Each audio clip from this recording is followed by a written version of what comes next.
Hi guys, here again. I'm trying to get through several decks today so that I can whittle down the decks that I need to show you. This one is a deck that I waited for a very long time for, that Mikey got me last Yule actually, and that I just got in October. I think I actually received it because it was in process for a long time. It is called the Somnia Tarot.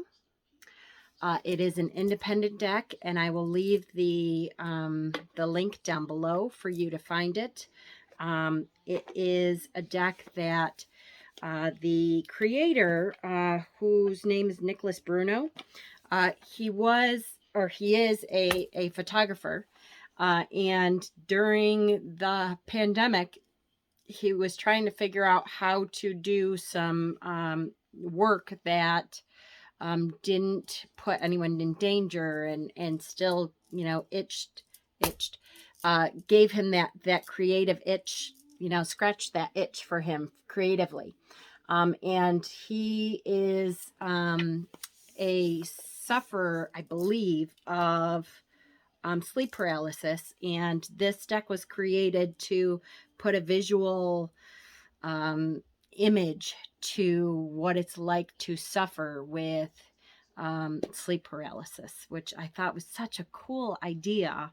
And when I saw there was actually a newspaper article that originally I found and showed my admins, and Mikey got excited about it too.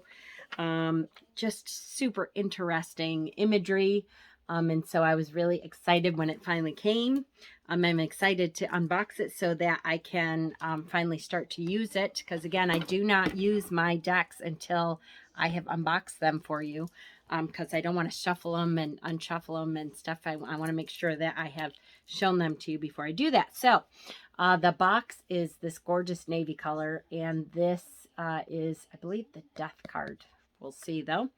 On the back it says, explore the world of tarot through the visions of Nicholas Bruno, an artist who transforms his dreams and nightmares into surreal imagery. Each artwork within the Somnia Tarot showcases Bruno's work within the mediums of photography, sculpture, and costume design. The Somnia Tarot is comprised of a box set of 78 full-color cards and an information booklet. And again, I was really excited because sometimes when people who don't know tarot do a tarot deck, they do a deck that turns out to be like a pip deck. They don't do like the full 78 cards, but in this case, he did. So this is the card that came with it. And you can see I have the number. It gives you a 10% off my order, and his little symbol of his shop. Then it is a hard box. It's a great box. The little booklet that comes with it here just talks about the exploration of the subconscious through photography, sculpture, costume design, and dream journaling. And of course I have not read the book because, you know me, I love my books, but in tarot, to me, I maybe will read a little bit of it, but this guy, I believe, is a tarot reader, and just wanted something to have a creative outlet during the pandemic. And so there's just a very little information. It's like a little white book. It's not like a big book of, you know, everything he did and everything, but it's okay with me. The cardstock is good. I'm really excited to kind of see how this cardstock goes, because it's like that rose finish, but it's not too thick. The backs of the cards are not reversible, but to me, they're close. To me, that doesn't really matter because I don't read reversals anyways. And I'm just really excited about using this deck. It's probably going to, I'll be honest with you, probably only going to be a personal use deck. I don't see myself reading for clients really with this deck unless I know them really well. And if it's specifically about their nightmares and stuff, because I can see where this would really help with that. The Fool. So you see the Fool card. Here he has the rope around his neck, and he's stepping out. So talk about starting a new journey. This is maybe a bit dark for some of you. And understand that because it's about insomnia, about sleep paralysis, it may be triggering for some people ahead of time, you know, just to let you know that. That's kind of a dark way to look at the Fool, right? But it is a journey to be sure. The Magician. I love how there really is no faces in this deck. All of the faces are covered with sheets, and so there isn't, the expressions come from the photographs themselves. But again, he has all of the suits surrounding him, and he is using it to do a spell. You see the fog coming in.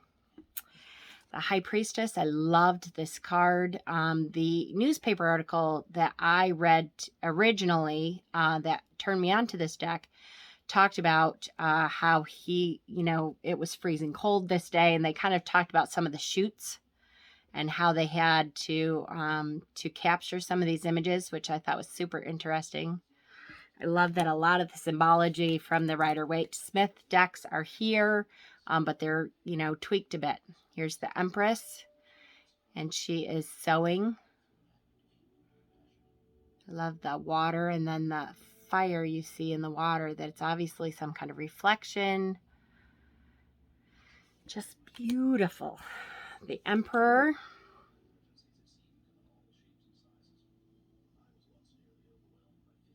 Very striking imagery. Here's the Hierophant. Just gorgeous imagery. Hold on one sec. The Lovers. I love how we have the tree on fire and then the tree blossoming. The ladder represents, you know, the higher power, the higher beings. The Chariot. Such gorgeous imagery. The level of creativity that this guy had to create these images, awesome. Strength. What an incredible image to see, you know, this little girl pulling open this huge trap. Just gorgeous. The Hermit. Love. This has to be one of my favorite Hermit cards. Very, you know, stepping out into the unknown, pulling yourself inward, deciding what direction you're going in. You know, is he standing there looking out, wondering where to go next?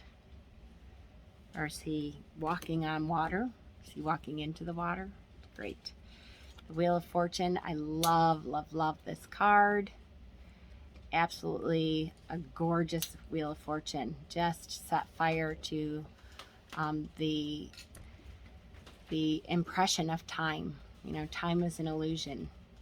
And so the Wheel of Fortune saying what goes up must come down. Everything goes in cycles. That the whole thing is kind of an illusion. Gorgeous. Justice. Again, just incredibly beautiful. Blindfolded for sure.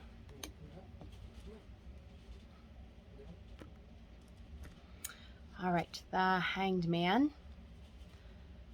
I love, look at, you get a little tiny bit of face here in the reflection, but just in the reflection. So is it a true reflection? Is it just how he's seeing himself? Could be a number of things. Here is the Death card. Gorgeous. Can you imagine that horse has to be super strong. I love horses do not mind being blindfolded for the most part, or a lot of them don't. You put blinds on them on purpose so that they don't pay attention to certain things. What an incredible image that must have been to create. Temperance. Gorgeous. I believe all this was done around New York City. The Devil.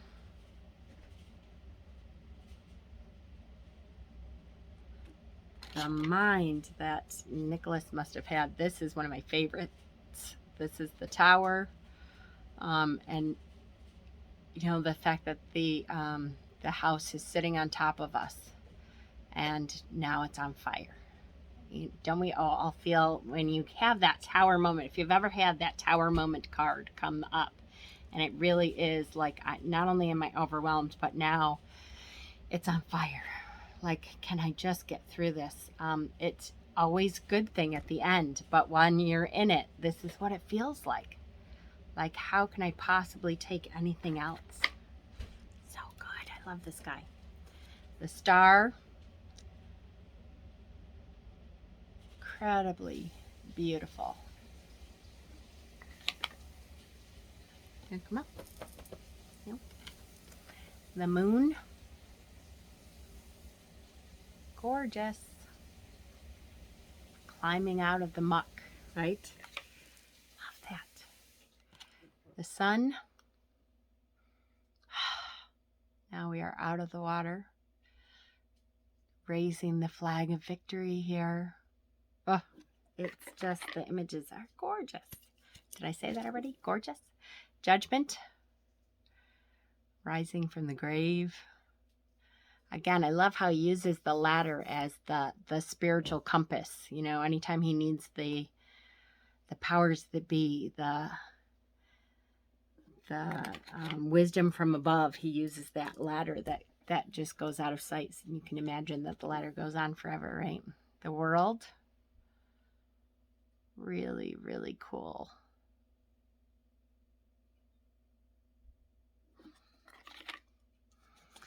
And then we start with the Ace of Wands.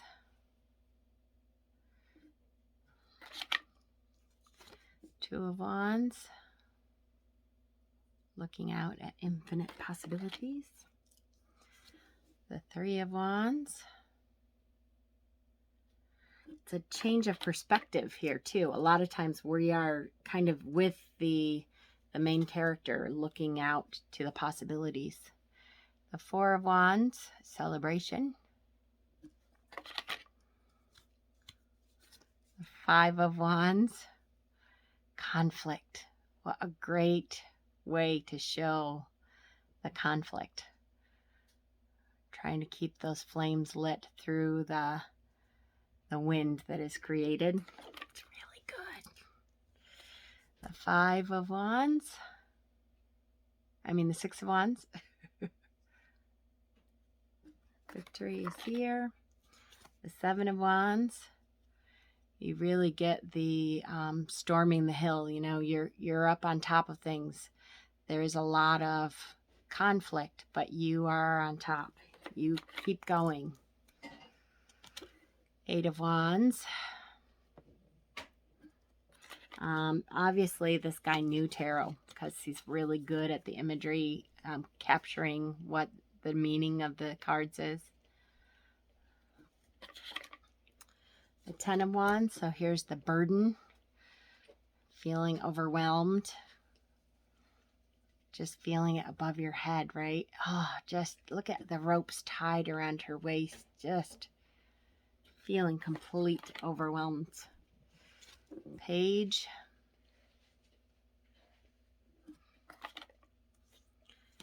Knight.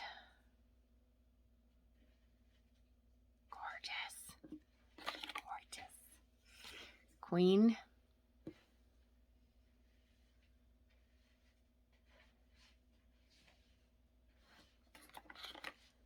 And King.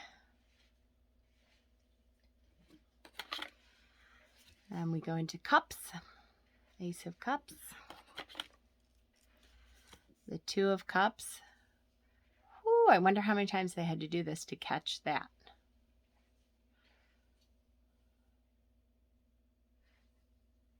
Oh, gorgeous image. Three of Cups.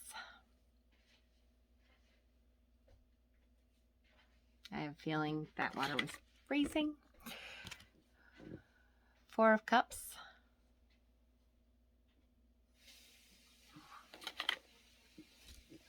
5 of Cups. Oh, boy, does that show the depression, right? Turn around, there's 3 buckets still upstanding that have stuff in it for you. You're just defeated. You feel worthless. Nothing's going right. Focused on the bad. 6 of Cups. Childhood, connecting with your inner child, connecting with a childhood friend. 7 of Cups, lots of different things to choose from. ADD, kind of overwhelming choices. 8 of Cups, walking away from 8 things that just don't serve you anymore. Time to move forward with something else, leaving them in the past. 9 of Cups.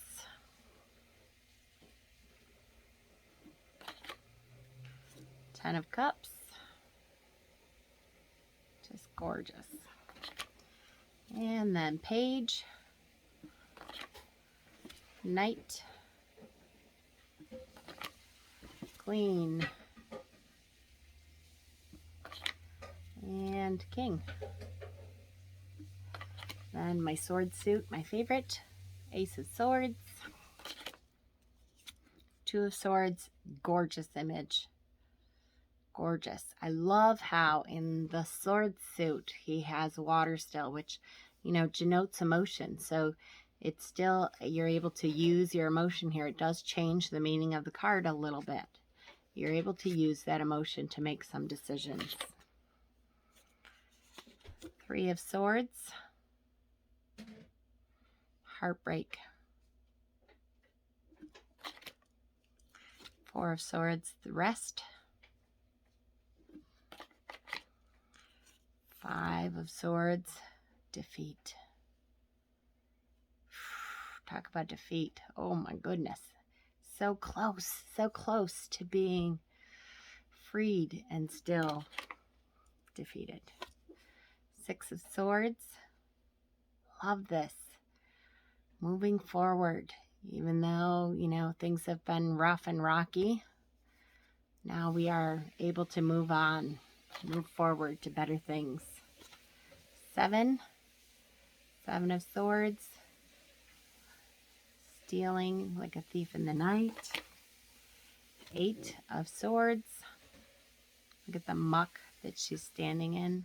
Oh, just gorgeous. The 9 of Swords. This one was a little tame for me, considering this is really what the deck is about, except that when you are suffer of sleep paralysis, this alone can be a nightmare. It's just the feeling of not being able to move, being stuck in that bed, not, you know, knowing these swords are so close, not being able to do anything. 10 of Swords. Love this. Here we are. Not only are we stabbed through, but death in the box. Page.